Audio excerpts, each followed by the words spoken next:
Les enfants, venez. Olivia, Joseph.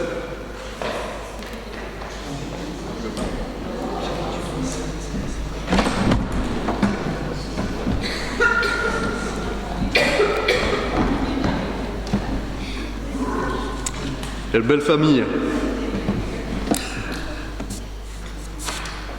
Alors, Fabio, Stéphanie, reconnaissez-vous Marie-Thérèse comme un don précieux de Dieu? Ok, on peut continuer.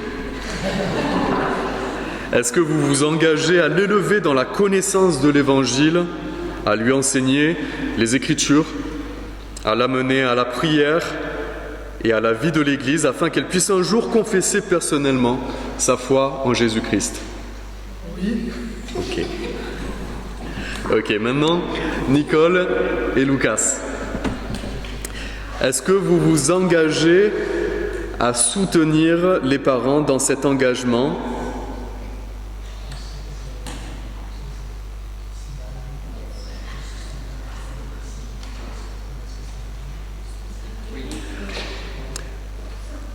À prier pour Marie-Thérèse, à lui témoigner de la foi chrétienne tout au long de votre relation avec elle.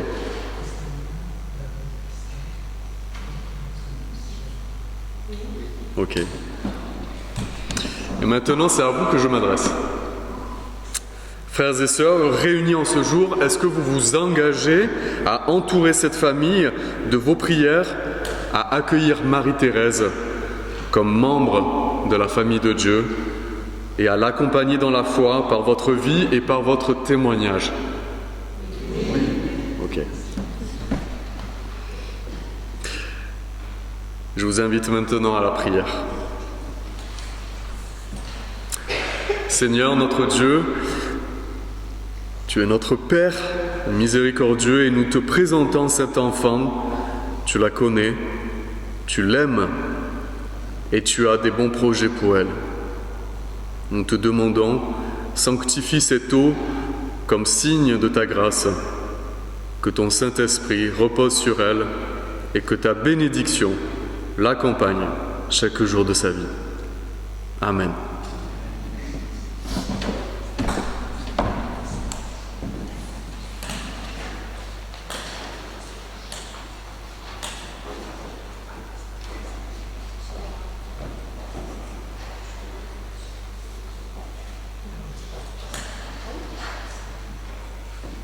Marie-Thérèse, je te baptise au nom du Père, du Fils et du Saint-Esprit.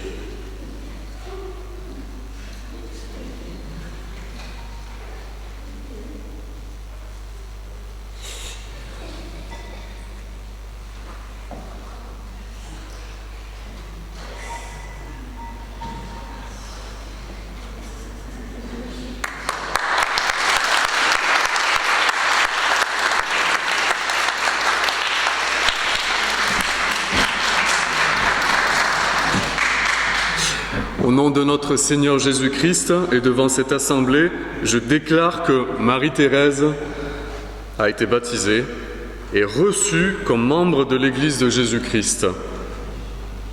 Que le Seigneur la garde sous sa grâce tous les jours de sa vie. Voilà, j'aimerais dire juste un dernier mot pour Marie-Thérèse. Voilà, Marie-Thérèse, des mains d'amour t'entourent et le monde, à tes sens, revêt encore la douceur maternelle. De la vie, tu ne sais que l'accueil et le don, lisse et douce comme cette eau qui a été répandue sur ton front. Mais tu grandiras et tu quitteras un jour ces vérités enfantines et dans le désert des multitudes humaines, il arrivera que tu connaisses la soif. Peut-être un jour tu marcheras seul jusqu'au dernier puits tari et dans la sèche étendue des épines et des pierres, nous ne serons peut-être plus là pour humecter ta bouche ou nous ne pourrons rien faire qui puisse apaiser l'aridité de la tristesse. Mais c'est notre joie aujourd'hui de t'annoncer que l'amour de Dieu est un irrésistible océan et qu'une seule goutte d'eau tirée de cette immensité suffit à rafraîchir ta face et que sa grâce toujours ruisselle le long de ton corps. Aujourd'hui, cet amour t'inonde. Simplement, n'oublie pas que l'amour a toujours soif, mais qu'il est aussi ce qui te désaltère d'une eau éternelle. Comme nous le rappelle le Seigneur Jésus-Christ, si quelqu'un a soif, qu'il vienne à moi et qu'il boive. Celui qui croit en moi, des fleuves d'eau vive couleront de lui. Amen. Ce matin, nous allons écouter la parole de Dieu. Je vous invite à lire ou écouter la parole qui est dans 1 Samuel chapitre 3. On va lire du verset 1 à 19.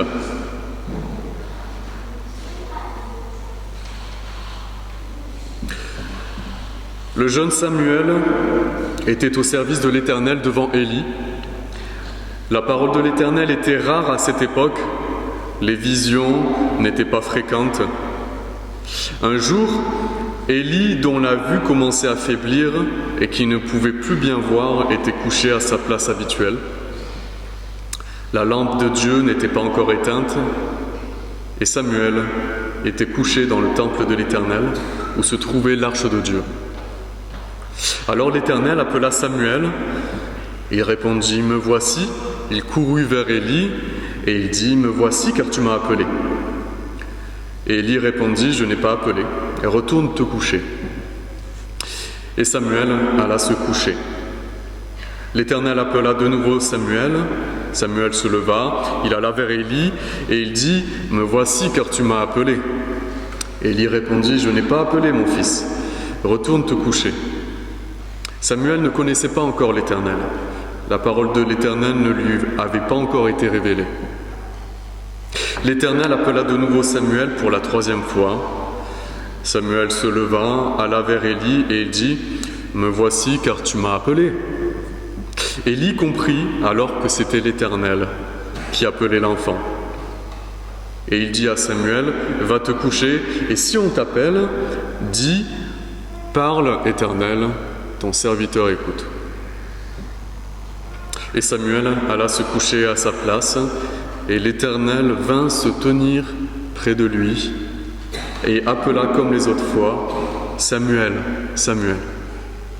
Et Samuel répondit, « Parle, car ton serviteur écoute ».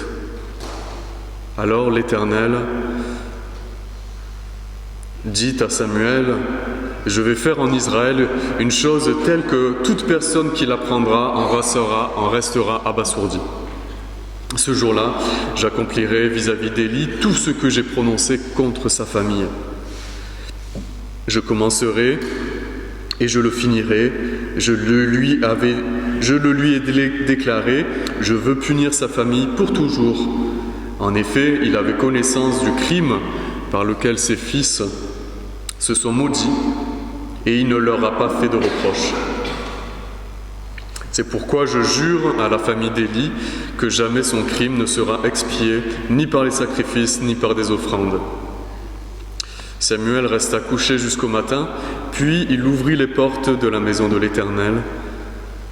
Et il avait peur de raconter la vision à Élie, mais Élie appela et il dit « Samuel, mon fils ». Et il répondit « Me voici ». Élie dit « Quelle est la parole que l'Éternel t'a adressée ? Ne m'en cache rien, et que Dieu te traite avec la plus grande sévérité si tu me caches quoi que ce soit de tout ce qu'il t'a dit. » Samuel lui raconta tout sans rien lui cacher, et Élie dit « C'est l'Éternel, qu'il fasse ce qui lui semblera bon. » Samuel grandissait, l'Éternel était avec lui, et il ne laissa aucune de ses paroles rester sans effet. Jusqu'ici la parole de Dieu.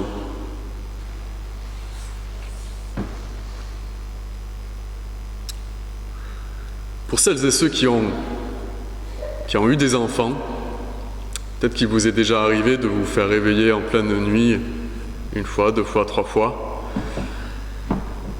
Peut-être pour la troisième fois, on peut sentir de l'exaspération. Mais malgré tout, ce texte nous rappelle plusieurs choses. À la fois la patience d'Élie, la patience de Dieu, la justice de Dieu, son amour, sa grâce et aussi sa sainteté. Mais ce texte nous rappelle aussi que c'est un Dieu d'alliance, un Dieu qui a fait des promesses à son peuple. Et aujourd'hui, nous nous réunissons autour de Marie-Thérèse, un enfant qui ne comprend pas encore ce qui se passe, qui ne sait pas encore prononcer le nom de Dieu, exactement comme Samuel dans ce texte, mais qui va apprendre. Ce texte se trouve après le livre des Juges. Le livre des Juges est un livre assez violent, qui retrace une période très, très sombre de l'histoire du peuple d'Israël. Dans le livre des Juges, il y avait un refrain qui revenait souvent, c'est que chacun faisait ce qui lui semble bon. En effet, Josué, c'était le dernier conducteur d'Israël, et chacun, à la mort de Josué, faisait ce qui lui semble bon. Et ce n'est pas un texte pour dire qu'il faut faire ce qui nous semble bon. C'est un livre qui nous rappelle qu'en fait, on a besoin de faire ce que Dieu nous demande de faire. Et donc, plusieurs fois, le peuple se détournait de Dieu, et donc les ennemis d'Israël venaient les envahir, et Dieu suscitait un juge qui rappelait à la fois la parole de Dieu et qui sauvait le peuple des ennemis. C'était, on pourrait dire, des mini-Christ qui venaient pour sauver le peuple. Et parmi ces juges, il y avait deux juges particulièrement qu'on retient, ce sont Gédéon et Samson. Et en fait, Gédéon et Samson, ils vont agir un peu comme des miroirs opposés. Gédéon va commencer très faible et va finir fort, et Samson va commencer très fort et va finir faible. Et dans ce texte, où Élie est en fait un nouveau juge et un sacrificateur pour l'Éternel, il va se trouver en face d'un miroir opposé. Élie est vieux, Samuel est jeune. Élie commence à ne plus bien voir de ses yeux, ce qui est symbolique en fait de sa vue spirituelle. Vu qu'il ne voulait plus écouter la parole de Dieu, il n'obéissait pas à Dieu, sa vue physique, symbole de sa vue spirituelle, commençait à baisser. Tandis que la vue de Samuel va commencer à grandir de plus en plus fort, de plus en plus fort.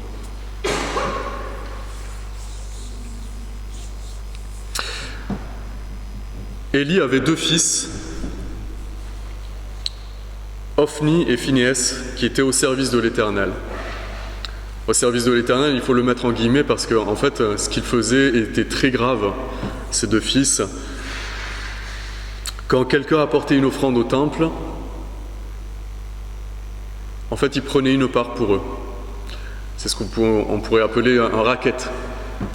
Et quand il y avait des femmes qui venaient au temple pour prier, ils avaient des relations sexuelles avec elles. C'est ce qu'on pourrait appeler une attitude blasphématoire devant l'Éternel. Sauf que Dieu, il a dit plusieurs fois à Élie, « Reprends tes fils, parce que ce qu'ils font est odieux à mes yeux. » Il leur a dit plusieurs fois, sauf que Élie l'a fait mais sans conviction. Il ne les a pas repris comme un père, il ne les a pas repris non plus comme le sacrificateur qu'il était. C'était important de protéger à la fois les femmes, les paroissiens du temple, mais aussi de reprendre ses fils pour le péché qu'ils étaient en train de commettre. Mais Élie a laissé courir en fait. Et c'est ça qui est dramatique. Il a laissé l'héritage de Dieu se corrompre et Dieu s'est choisi un autre prophète qui va être Samuel.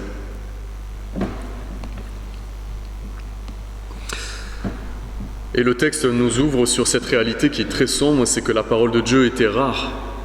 La parole de Dieu était rare pour plusieurs raisons. C'est que non seulement le service au temple était dénigré, était rejeté d'une certaine manière, était souillé. Mais en plus, le peuple d'Israël se détournait de la parole de Dieu en adorant d'autres idoles. Donc c'était une époque de déclin spirituel. Élie vieillit, ses yeux s'affaiblissent, ses fils déshonorent Dieu et tout semble aller vers l'extinction. Mais il y a ce verset qui nous dit « La lampe du sanctuaire brûle encore ». Ce n'est pas un petit verset qui est dit comme ça.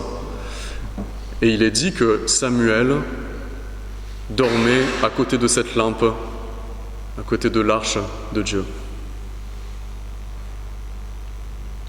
Si on doit comparer cette lampe, plusieurs versets de la Bible nous disent que la parole de Dieu est une lampe à mes pieds, une lumière sur mon sentier. Jésus lui-même s'identifie en disant « Je suis la lumière du monde. Celui qui me suit ne marchera pas dans les ténèbres. »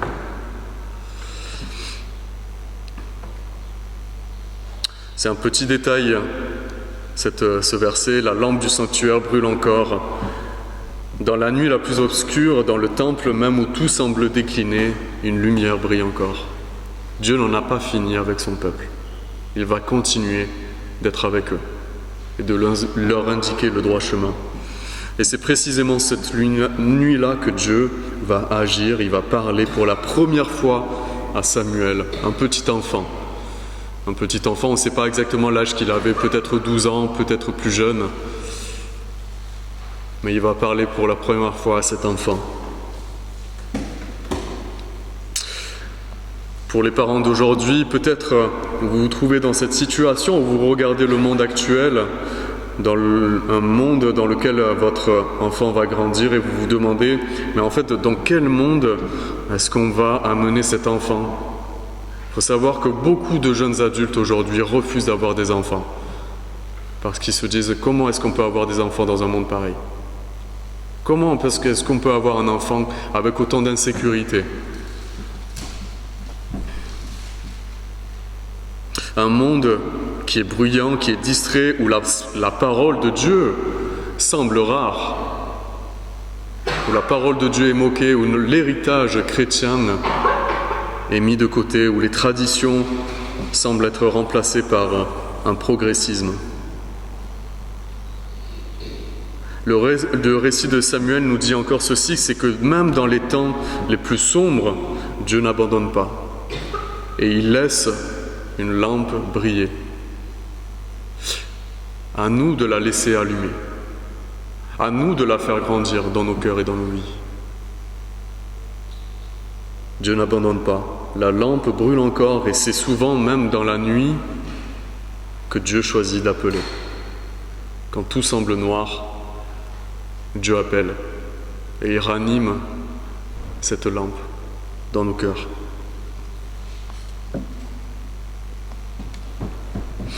Ce texte nous rappelle une chose, c'est que Dieu ne tolère pas l'injustice.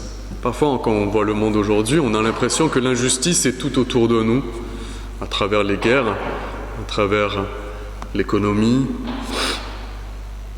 Mais ce que nous voyons, c'est que ce texte nous rappelle que Dieu ne ferme pas les yeux sur l'injustice et que Dieu agit tôt ou tard. Dieu agira tôt ou tard. Il ne ferme pas les yeux sur le péché. Même pas sur les serviteurs qui sont au service du temple. La sainteté de Dieu, ce n'est pas juste un attribut parmi les autres. Souvent, on aime bien dire que Dieu est amour. Mais il n'est pas que amour, c'est aussi un Dieu saint, c'est aussi un Dieu de justice. Rencontrer Dieu, c'est jamais banal. Lorsqu'il y a une rencontre avec Dieu dans la Bible, souvent, les serviteurs ou ces créatures se mettaient à genoux et se cachaient le visage, tellement sa sainteté irradiait l'endroit aux alentours. Et il ne faut pas, nous en tant que peuple, ne pas nous accoutumer à cette réalité, à laisser l'injustice et à ne pas parler. Ne pas céder à la tentation de rendre Dieu complaisant à notre image. Nous voyons dans ce texte que Dieu prend l'initiative d'aller vers Samuel, qui ne cherche pas Dieu. Il est au service de l'Éternel, mais il ne cherche pas Dieu directement, mais c'est Dieu qui vient le chercher, alors qu'il dort. C'est Dieu qui vient vers lui, qui se penche dans la nuit et qui l'appelle par son nom, Samuel. Et là, on est ici au cœur de la théologie de l'Alliance. Dieu agit le premier. Avant la foi de l'enfant, avant sa compréhension, avant son choix conscient de le suivre, Dieu pose son regard sur lui et il lui dit « Celui-là, je le connais ». Ce n'est pas une ligne familiale qui fait le prophète. Ce n'est pas juste un héritage.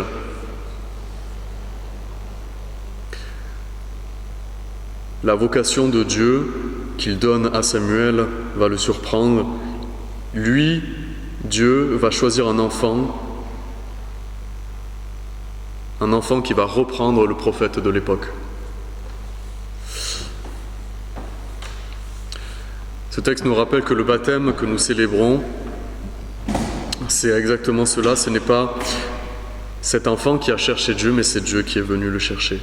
C'est Dieu qui, à travers la foi de ses parents, à travers cette communauté, à travers le signe de l'eau, appelle cet enfant par son nom et il déclare « Tu es sous ma grâce, tu appartiens à mon peuple ». C'est une initiative divine, toujours, parce que Dieu est un Dieu d'alliance.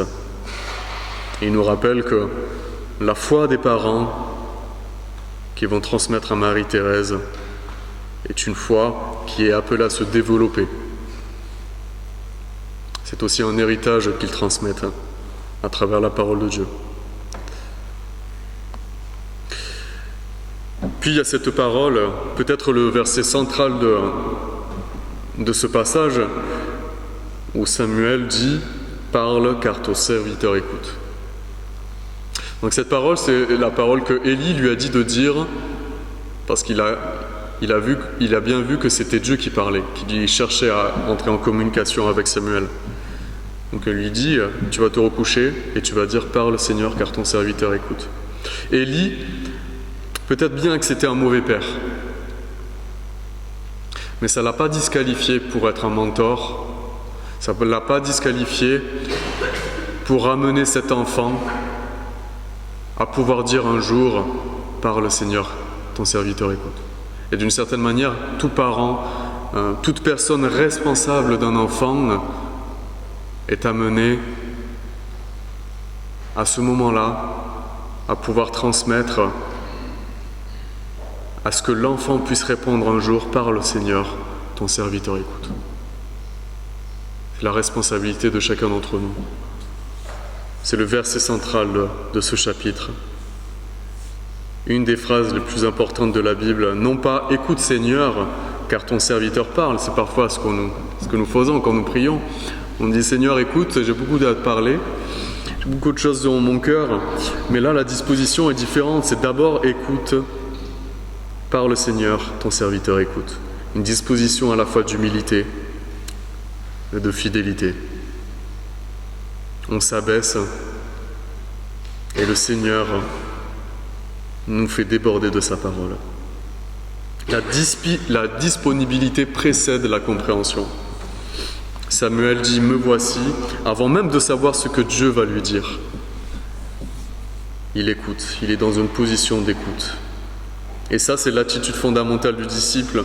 Jésus va le dire lui-même « Mes brebis écoutent ma voix. Je les connais et elles me suivent. Je leur donne la vie éternelle. Elles ne périront jamais et personne ne pourra les arracher de ma main. » L'autre chose que ce passage nous enseigne, c'est que parfois Dieu va nous demander de transmettre des messages qui ne vont pas être forcément bien accueillis.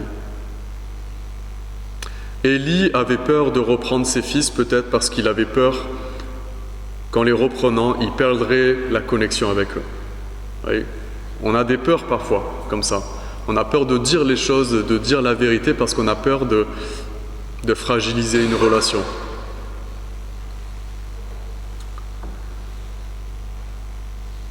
Mais Dieu a rappelé à Élie plusieurs fois que c'est sa responsabilité en tant que père de dire la vérité. Et en fait, ce que ce texte nous rappelle, c'est que l'obéissance très importante devant le Seigneur, mais c'est aussi que la réaction de l'autre ne repose pas entre nos mains. Nous avons une responsabilité de dire les choses que Dieu nous met à cœur. Mais on n'a pas la responsabilité de comment l'autre va réagir. C'est parfois difficile, hein. Je dis ça sans dire que c'est facile pour moi de dire la vérité. Mais je crois que nous devons aussi apprendre à être plus fidèles à Dieu qu'aux hommes. Et c'est exactement ce que Dieu va reprocher à Élie. Il va dire « Tu as honoré tes fils plus que moi ». Il va dire ça au chapitre précédent. Et c'est là où nous ne devons pas inverser les rôles, nous ne devons pas inverser les choses et les priorités. C'est pour ça que Jésus, il dit, si celui qui ne... Ah je ne me rappelle plus comment il dit ça. Celui qui ne hait pas son père et sa mère... Non, celui qui n'aime pas... je ne me rappelle plus. Tu te rappelles? Ouais, ok. Voilà, il dit quelque chose comme ça, celui qui ne hait pas son père et sa mère n'est pas dit d'être mon disciple. Alors, il ne dit pas qu'il faut haïr son père et sa mère, mais il dit que, en fait, en comparaison à l'amour que vous devez me porter, l'amour pour vos parents est semblable à de la haine. Enfin, c'est pour dire que l'amour pour le Christ doit être supérieur à tout autre amour, en fait. L'amour pour Dieu doit être supérieur à tout autre amour.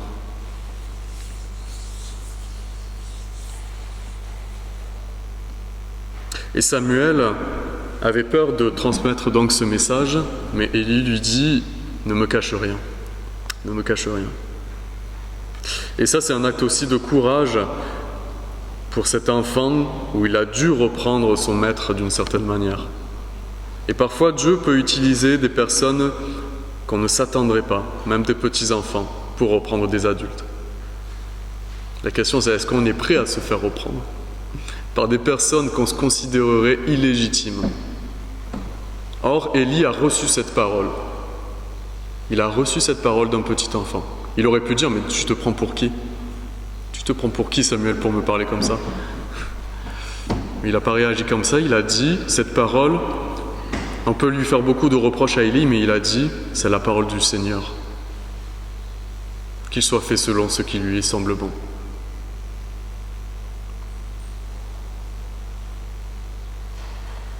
Ce texte nous appelle à la fois à apprendre à reconnaître la voix du Seigneur, qui peut venir d'une manière très surprenante. Mais puissions-nous avoir une attitude de cœur où nous sommes disposés à être à l'écoute. À être à l'écoute de ce que le Seigneur veut nous dire. Le Seigneur parle encore aujourd'hui.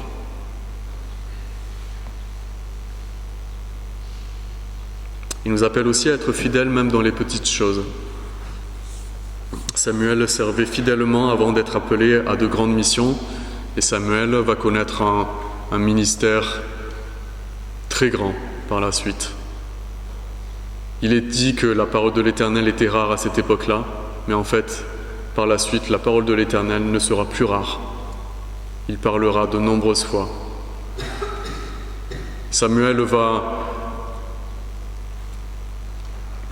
verser de l'huile sur le roi David, qui sera le plus grand roi d'Israël, et qui est en fait une préfiguration du roi dont on avait tous besoin, qui est le Christ. Et le Christ est venu afin de mener son peuple vers une vraie obéissance. Et là où nous avions tous échoué dans notre obéissance, dans nos injustices, il a pris lui-même nos injustices à la croix, afin de pouvoir nous sauver, de nous réconcilier avec notre Père, afin que notre relation avec le Père Céleste puisse être rétablie, et que de telle façon à ce que le Seigneur puisse nous parler jour après jour. Puissions-nous dire comme Samuel, « Parle Seigneur, ton serviteur écoute ».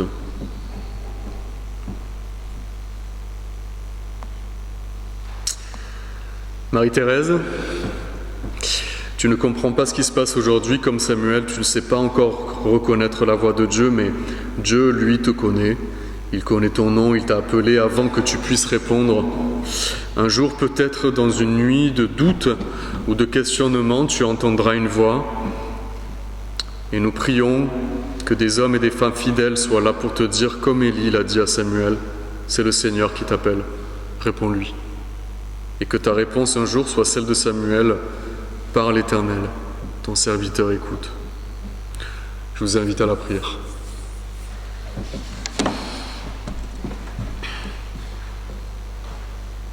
Seigneur, comme tu as appelé Samuel par son nom dans la nuit, nous te confions aujourd'hui Marie-Thérèse, que ta lampe brûle dans sa vie. Garde-la du péché et de la complaisance envers le mal. Que des hommes et des femmes fidèles l'entourent et lui montrent le chemin vers toi. Et qu'un jour, de tout son cœur, elle puisse répondre à ton appel. Parle, Seigneur. Ta servante écoute. Amen. Repartez de cette célébration avec la certitude que Dieu tient sa parole et ses promesses. Il a mis son sceau sur Marie-Thérèse. Portez cette promesse dans vos cœurs, dans vos foyers, dans votre vie de famille. Allez dans la paix du Christ. Que la grâce du Seigneur Jésus-Christ, l'amour de Dieu et la communion du Saint-Esprit soient avec vous tous, dès maintenant et à jamais. Amen.